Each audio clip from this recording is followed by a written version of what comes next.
सामने आता नहीं, इसने प्रतिज्ञा कर रखी है, और ये किसी में प्रवेश करके अपना जो उल्लू सीधा वो कर जाता है। श्री कृष्ण में प्रवेश करके गीता का ज्ञान ये सरपुरुष दे रहा है, और ये कहता है कि मेरे अंतर्गत यानी 21 ब्रह्मांड में जितने भी प्राणी हैं उनसे मैं उत्तम हूँ, श्रेष्ठ हूँ, तगड़ा हूँ, मजबूत हूँ, ताकतवर हूँ। इसलिए लोक वेद में मैं पुरुषोत्तम प्रसिद्ध हो रहा हूँ। लोक वेद दंत कथा सुनी सुनाई बातें, इस कारण से मैं पुरुषोत्तम हूँ। 15वें अध्याय के 17वें श्लोक में स्पष्ट कर दिया कि उत्तम पुरुष है तू अन्य, वो तो कोई और है, और वही वास्तव में अविनाशी है। दूसरे अध्याय के 17वें श्लोक में कहा है, और दूसरे गीता अध्याय नंबर 2 के श्लोक 12 में, गीता अध्याय नंबर 4 श्लोक 5 और 9 में, गीता अध्याय 10 मंत्र 2 में ये स्पष्ट करता गीता ज्ञानदाता कि मेरे तो जन्म मृत्यु होते हैं, मैं अविनाशी नहीं हूँ। और दूसरे अध्याय के 17वें श्लोक में श्रीमद् भगवद गीता में कहा कि अविनाशी तो उसको जान जिसने सारे ब्रह्मांड की रचना की, जिसे सारा संसार व्याप्त है। उस अविनाशी को मारने के लिए कोई भी सक्षम नहीं है। और अपने विषय में कहता है कि मेरी तेरी जन्म मृत्यु होती रहती है, लेकिन 18वें अध्याय के 62वें श्लोक में कहा कि अर्जुन तू सर्वभाव से उस परमेश्वर की शरण में जा, उसकी कृपा से तू परम शांति को और सनातन परम धाम को प्राप्त होगा।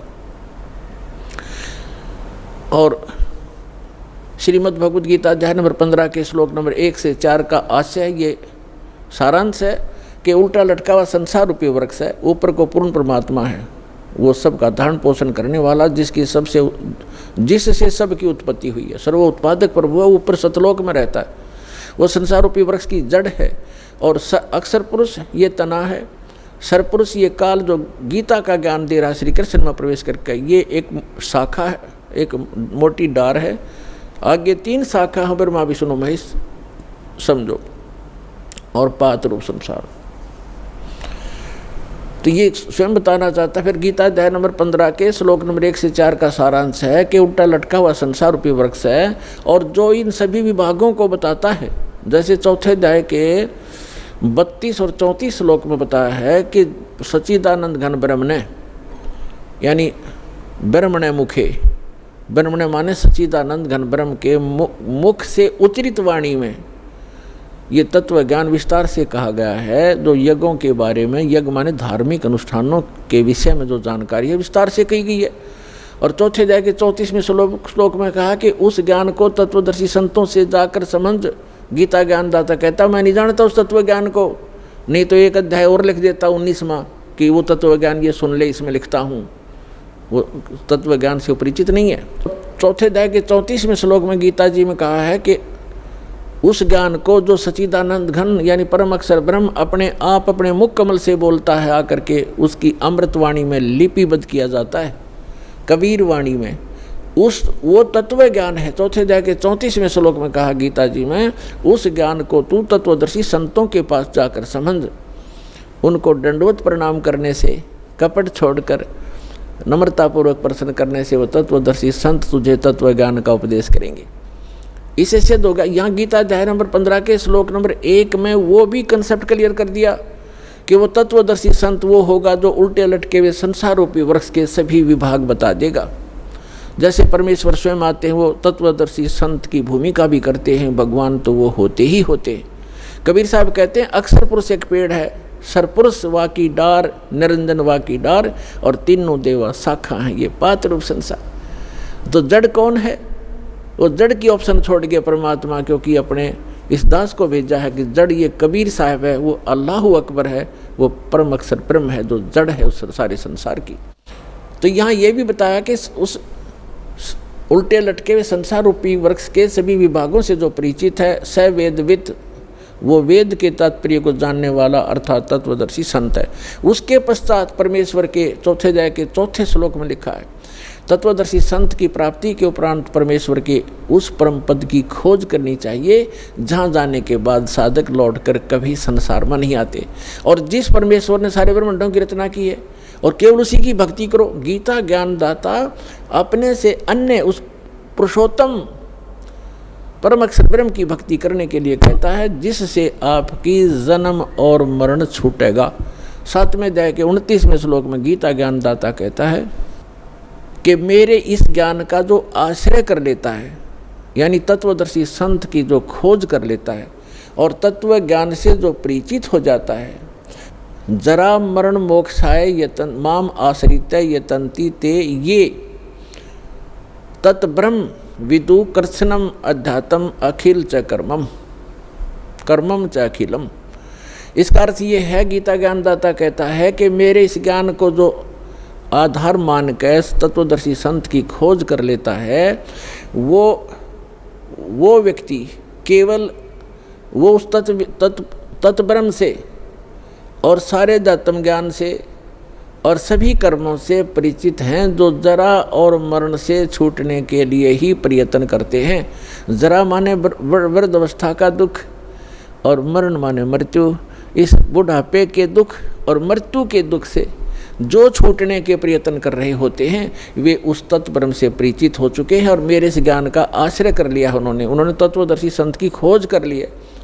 वो तत्ब्रह्म से परिचित हैं, सारे अध्यात्म ज्ञान से परिचित हैं और यहाँ सब कर्मों से परिचित हैं। वो यह संसार की किसी वस्तु की इच्छा नहीं करते, वो केवल जरा माने वृद्ध अवस्था के दुख से और मरण माने मृत्यु से छूटने का ही प्रयत्न करते हैं। अब श्रीमद् भगवद गीता अध्याय नंबर 8 के श्लोक नंबर 1 में अर्जुन ने पूछा, किम तत्ब्रह्म किम अध्यात्म किम कर्म पुरुषोत्तम। अब गीता ज्ञानदाता तो श्री कृष्ण ने पुरुषोत्तम मान रहा था, जय विष्णु, और ये तो कहता पुरुषोत्तम कोई और है। फिर भी जो ये तो अर्जुन की सोच है, किम पुरुषोत्तम। अब यहाँ अर्जुन ने पूछा कि वो तत्ब्रह्म क्या है, वो कौन है जिसके जानने के बाद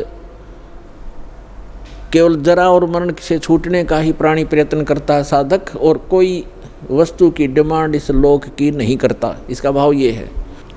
अब गीता ज्ञानदाता गीता अध्याय नंबर 8 के श्लोक नंबर 3 में कहता वो परम अक्षर ब्रह्म है, यानी गीता ज्ञानदाता से अन्य है। इसलिए 8वें अध्याय के 5 और 7 श्लोक में गीता ज्ञानदाता कहता मेरी भक्ति कर, युद्ध भी कर और मुझ में आस्था रख, भावत रह, मुझे प्राप्त होगा। अपना मंत्र बताता 8वें अध्याय के 13वें श्लोक में, ओम इति एकाक्षरम ब्रह्म व्यवहारण माम अनुस्मरण यह प्रयाति तदंदेहम सयाति परमाम गतिम। मुझ ब्रह्म का केवल एक ओम अक्षर है, नथिंग एल्स, इसके अतिरिक्त कुछ नहीं। उच्चारण करके सिमरण करता हुआ यह प्रयाति तदंदेहम, जो शरीर छोड़कर जाता है, सयाति परमाम गतिम, वो ओम से मिलने वाली परम गति को प्राप्त होता है। ओम से क्या प्राप्ति होती है? ब्रह्मलोक मिलता है, क्योंकि ये ब्रह्म का मंत्र है। और गीता अध्याय नंबर 8 के श्लोक नंबर 16 में कहा है कि ब्रह्मलोक पर्यंत ये सभी लोग पुनरावर्ती में, उनके वहाँ जाने के बाद भी लौटकर जन्म मृत्यु में प्राणी आते। ये वो स्थान नहीं है जहाँ जाने के बाद साधक फिर लौट कर कभी नहीं आते। 15वें अध्याय के जो 4थे श्लोक में कहा है। तो इस ब्रह्म की साधना करने से भी ब्रह्मलोक प्राप्त होता है। ब्रह्मलोक में गए हुए प्राणी भी पुनर्वर्ती में होते हैं, जन्म मृत्यु होता है। इसलिए 18वें अध्याय के 62वें श्लोक में कहता अर्जुन तू सर्वभाव से उस परमेश्वर की शरण में जा, उसकी कृपा से ही तो परम शांति और सनातन परम धाम को प्राप्त होगा, उस परमेश्वर की ही कृपा से। और उसका मंत्र बता दिया 17वें अध्याय के 23वें श्लोक में कि ओम तत् सत इति निर्देश है ब्रह्मण त्रिविध समर्थ है। ब्रह्मण माने सच्चिदानंद घन ब्रह्म, यानी परम अक्षर ब्रह्म के प्राप्ति का, उस लोक की प्राप्ति का, जहाँ जाने के बाद साधक फिर लौटकर कभी संसार में नहीं आते, कि वो मंत्र है ओम तत्सत। अपना तो गीता ज्ञानदाता ने 8वें अध्याय के 13वें श्लोक में बता ही दिया कि मुझ ब्रह्म का केवल ओम मंत्र है।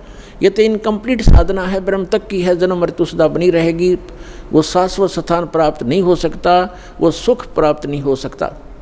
अब बताया है उस सच्चिदानंद घन ब्रह्म की साधना करने से शाश्वत स्थान, शाश्वत माने जहाँ जिसका कभी अंत नहीं होता, अविनाशी लोक, हम उसको सत्यलोक कहते हैं, अमरलोक कहते हैं। सत्यलोक की प्राप्ति होती है। तो उसका मंत्र है ओम तत्सत। ओम तो सरपुरुष का, इस ब्रह्म का, और तत् जो है ये अक्षर पुरुष का साधना मंत्र है। और सत तत् ये सांकेतिक है, तत् नहीं, ये अन्य मंत्र है, ये कोड वर्ड है, सांकेतिक शब्द है। और सत ये परम अक्षर ब्रह्म का साधना मंत्र है, वो कोड वर्ड है। ओम तत्सत ये शब्द नहीं है, ये मंत्र नहीं है, ये अन्य मंत्र हैं जो इस विश्व में इस दास के पास उपलब्ध है और किसी के पास नहीं है। यदि इस दास से वो मंत्र प्राप्त करके कोई स्वयंभू संत बनकर ये प्रदान करता है, वो अपना जीवन नाश कर रहा है, और जिनको वो नाम दे रहा है वो अधिकारी नहीं है। जैसे अनअधिकारी से बनवाया हुआ लाइसेंस या पासपोर्ट समय पर धोखा देगा और दंडित होना पड़ेगा, तो उस व्यक्ति को ऐसा समझ लेना, यदि कोई ऐसा जालिम व्यक्ति ऐसे जागरूक समय में भी ये प्रयत्न कर रहा हो, तो वो उसको भी प्रार्थना करना कि अपना जीवन नाश ना करे, भगवान का द्रोही है तू, और इन जीवों का नाश मत कर, काल के दूत का काम मत कर।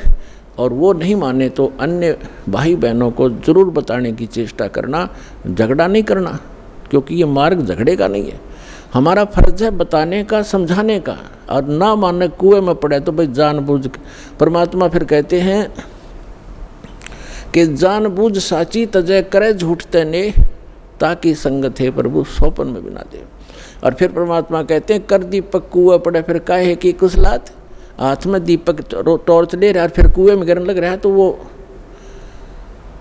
होश में नहीं है वो व्यक्ति, कोई शराब वगैरह पी रखी है उसने, तो वो मूर्ख है, वो फिर अपनी करनी आप पावेगा, आप निर्दोष हो जाओगे। उनको एक बार प्रार्थना अवश्य करना कि ये व्यक्ति जो आप गुरु बनाए बैठे हो, ये गुरु ठीक नहीं है, ये अधिकारी नहीं है। तो इस तरह का अगर कोई स्वयंभू संत बनेगा तो उसको अनधिकारी है, वो डुप्लीकेट जाली लाइसेंस और पासपोर्ट बना रहा है, क्योंकि इस मंत्र के आधार से ये हमारा यहाँ का पासपोर्ट है, जिसके आधार से हम सवलोक जाएंगे, सतलोक जाएंगे। और इसका पता चलेगा जब मृत्यु के बाद, जब जाएंगे प्लेटफार्म पर इसको लेकर के, वो सुविधा तो मिलेगी नहीं, सजा और मिलेगी, दंडित कर दिए जाएंगे। तो जो प्रसंग चल रहा है हम उसी पर आते हैं कि उस सच्चिदानंद घन ब्रह्म के पाने का इस 3 मंत्र के जाप का प्रावधान है, निर्देश है, डायरेक्शन है, नथिंग एल्स। निर्देश माने फाइनल फैसला है, आदेश भी और निर्देश यानी ये दिशा भी दे दी। अब उस परमात्मा की भक्ति से पूर्ण मोक्ष होगा और शाश्वत स्थान प्राप्त होगा, जहाँ जाने के बाद साधक फिर लौटकर कभी संसार में नहीं आते। अब जो प्रसंग चला था कि 7वें अध्याय के 18वें मंत्र में गीता ज्ञान दाता कहता है, वैसे तो ये प्रकरण चलता है 7वें अध्याय के प्रथम मंत्र से ही, और उसमें कहता है गीता ज्ञान दाता कि अर्जुन मैं तुझे ऐसा ज्ञान सुनाऊंगा जिसके जानने के बाद कुछ भी जानना शेष नहीं रहेगा। तो गीता अध्याय नंबर 7 के श्लोक नंबर 12 से लेकर 15 तक स्पष्ट कर दिया है, इन तीनों गुण रजगुण ब्रह्मा, सतगुण विष्णु, तमगुण शिव जी की जो साधना करते हैं, वो राक्षस स्वभाव को धारण किए हुए मनुष्यों में नीच दूषित कर्म करने वाले मूर्ख हैं। अपने आत्माओं ये दास नहीं करा, अपने सदग्रंथ और इनमें लिखा इतिहास कह रहा है। तीनों गुण रजगुण ब्रह्मा, सतगुण विष्णु, तमगुण शिव जी हैं। ये बहुत बार प्रमाणित भी किया, और वैसे भी आप श्रीमद् देवी भागवत सचित्र मोटा टाइप 3रा स्कंद 123 पृष्ठ गीता प्रेस गोरखपुर से